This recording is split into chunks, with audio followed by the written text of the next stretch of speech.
कैसे हो प्यारे विद्यार्थियों। उम्मीद है आप सब बहुत ही अच्छे होंगे। इस वीडियो क्लास में हम प्रश्नावली 13.8 का नवा सवाल सॉल्व करेंगे।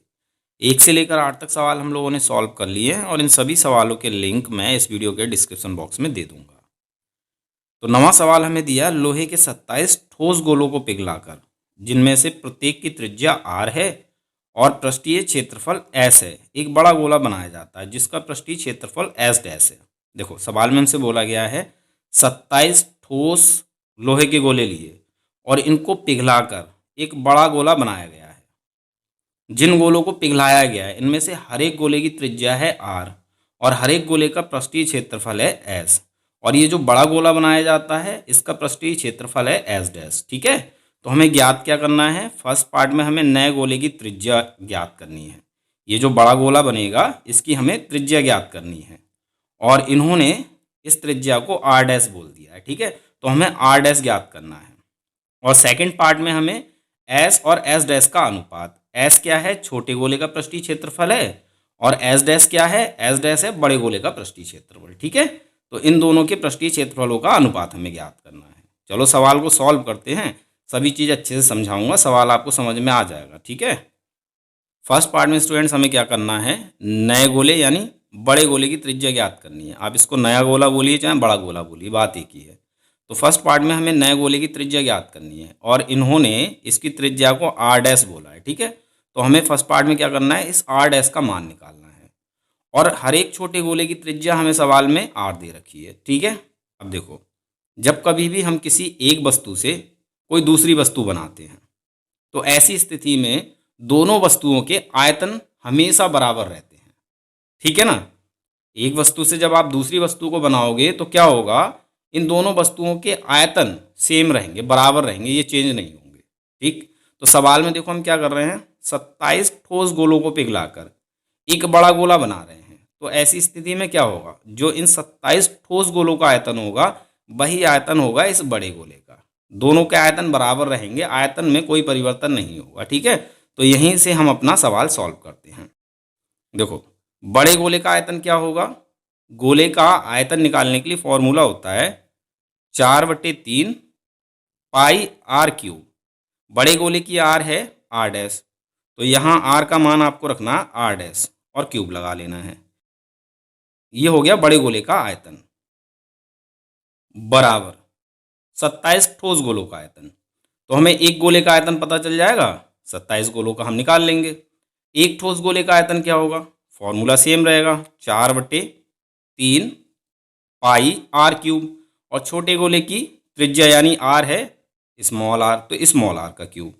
ये हो जाता है एक छोटे गोले का आयतन। ठीक है, और गोले हैं 27, तो एक गोले का आयतन अगर 4/3 पाई r क्यूब है तो 27 गोलों का कितना होगा, इसको 27 से गुणा कर लो तो ये 27 गोलों का आयतन हो जाता है। ठीक है, ये हो जाता है बड़े गोले का आयतन यानी नए गोले का आयतन, और ये हो जाता है 27 ठोस गोलों का आयतन। ठीक है, ये दोनों आयतन आपस में बराबर हैं।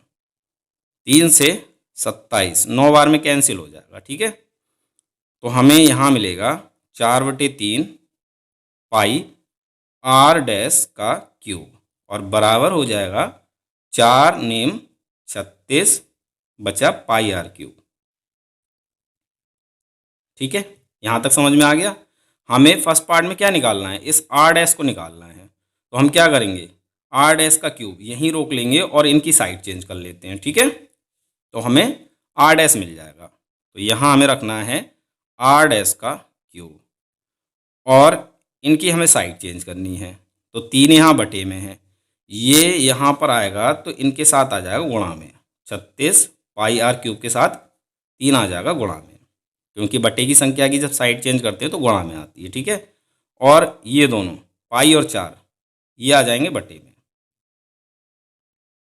ठीक है, अब कैंसिल करते हैं। देखो पाई से ये पाई कैंसिल हो जाएगी और 4 से 36 9 बार में कैंसिल हो जाता है, तो यहाँ क्या बचेगा,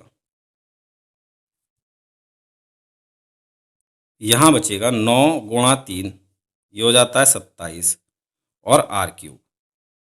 ठीक है, यही तो बचा, और इधर है आपका r डैश का क्यूब। निकालना हमें क्या है, हमें निकालना है r डैश। आर डैश निकालना है तो इस क्यूब को हटाना पड़ेगा। जैसे ही हम क्यूब को हटाएंगे तो हमें 27 आर क्यूब का घनमूल निकालना होगा, मतलब ये संख्या जो है ये क्यूब रूट में चली जाएगी। ठीक है, आर डैश बराबर ये किस में जाएगी, क्यूब रूट में, यानी आपको इसका घनमूल निकालना होगा, घनमूल। और घनमूल निकालने के लिए हम क्या करते हैं, 3 3 का ग्रुप बनाते हैं। तो देखो इसको थोड़ा सॉल्व करता हूँ। 27 के गुणनखंड क्या हो जाएंगे, 3 गुणा 3 गुणा 3, 3 3 9, 9 3 27। और आर क्यूब के गुणनखंड आर गुणा आर गुणा आर, ठीक है ना भाई, घात 3 है तो इसको 3 बार गुणा में करके लिख लेना है। अब देखो क्यूब रूट में क्या होता है, 3 का अगर ग्रुप बन जाता है तो क्यूब रूट से आ जाता है बाहर। तो यहाँ पर इसका ग्रुप बन गया 3 का, 3 आ जाएगा बाहर। और आर का भी ग्रुप बन गया है तो आर भी आ जाएगा बाहर। ठीक है, तो 27 आर क्यूब का क्यूब रूट क्या होगा, 3 आर। तो हमें आर डैश मिल जाती है 3 आर। और फर्स्ट पार्ट में हमसे आर डैश पूछी है, ठीक है ना, यानी नए गोले की त्रिज्या। तो यहाँ लिख लेते हैं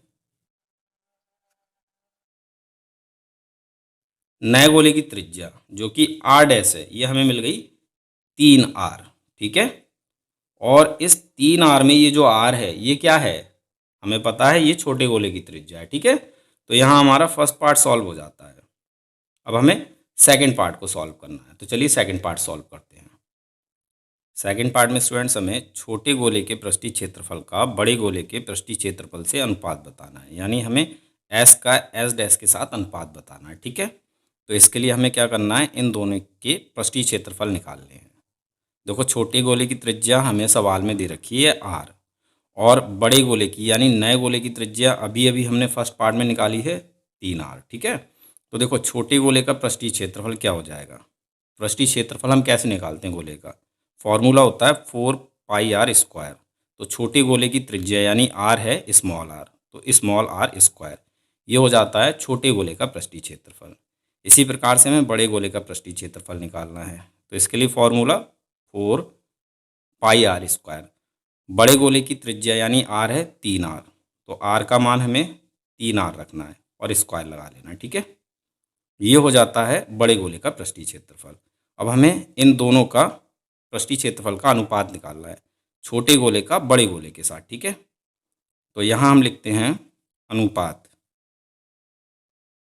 और अनुपात हमें बताना है एस का एस डैश से, एस अनुपात एस डैश। ठीक है, तो इसको आप कुछ इस तरह से लिख सकते हो, जो पहले है उसको आप ऊपर लिखिए और जो बाद में है इसको आप नीचे लिखिए। ठीक है ना, अब मान रख लो एस है 4πr² बटे में एस डैश, एस डैश है 4π3r², 4π3r²। ठीक है, 4π से 4π कैंसिल हो जाएगा, तो क्या बचेगा, यहाँ बचा r², और इसके बटे में 3r²। 3r² का मतलब है 3r की 2 बार गुणा करनी है, तो 3 की 2 बार गुणा करेंगे ये हो जाएगा 9, और r की 2 बार गुणा करेंगे ये हो जाएगा r²। ठीक है, ये दोनों ही छोटे गोले की त्रिज्याएं हैं और दोनों ही r² हैं, तो ये कैंसिल हो जाएगा, r² से r² एक बार में कैंसिल हो जाता है। ठीक है, तो देखो क्या बचा, 1/9, 1/9। ठीक है, जो संख्या ऊपर है इसको पहले लिखिए, फिर अनुपात लगाइए, जो संख्या बटे में इसको बाद में लिखिए, तो ये हो जाता है अनुपात 1/9। एस का एस डैश के साथ अनुपात क्या है, 1/9 का। तो ये हो जाता है सेकंड पार्ट का आंसर। आई होप आपको दोनों ही पार्ट्स अच्छे से समझ में आ गए होंगे। मिलते हैं अपने अगले वीडियो क्लास में।